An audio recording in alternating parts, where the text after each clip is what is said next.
পুরুষ কখনো সফল হতে চায় বাবা মার জন্য, কখনো সফল হতে চায় প্রিয় মানুষকে পাওয়ার জন্য, কখনো খেটে মরে স্ত্রী সন্তানের জন্য। যখন নিজের জন্য বাঁচতে চায় তখন আর সময় থাকে না। পুরুষ বাঁচে অন্যের জন্য।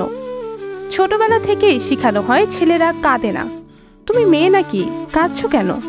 এই কথাগুলো পুরুষদের মনে এক অদৃশ্য দেয়াল তৈরি করে, যেটা তারা ভেঙে ফেলতে পারে না।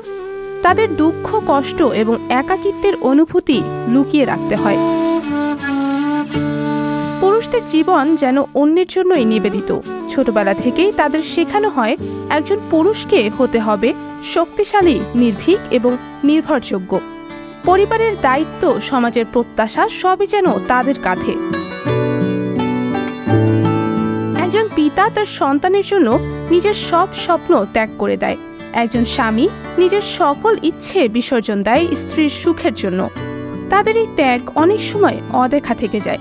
জীবনের প্রতিটি পরতে পরতে তাদের ওপর নানান দায়িত্বের বোঝা চাপানো হয়। পরিবার, চাকরি, সমাজ সব কিছুতেই তাদের সবসময় নিখুঁত হতে হয়। কিন্তু এই নিখুঁততার মুখোশের আড়ালে লুকিয়ে থাকে তাদের না বলা কথাগুলো। এত সব চাপে পড়ে পুরুষদের মানসিক ও শারীরিক স্বাস্থ্যের উপর গভীর প্রভাব পড়ছে। সাম্প্রতিক গবেষণা বলছে পুরুষদের মধ্যে ডিপ্রেশন এবং স্ট্রেসের হার ক্রমশ বাড়ছে।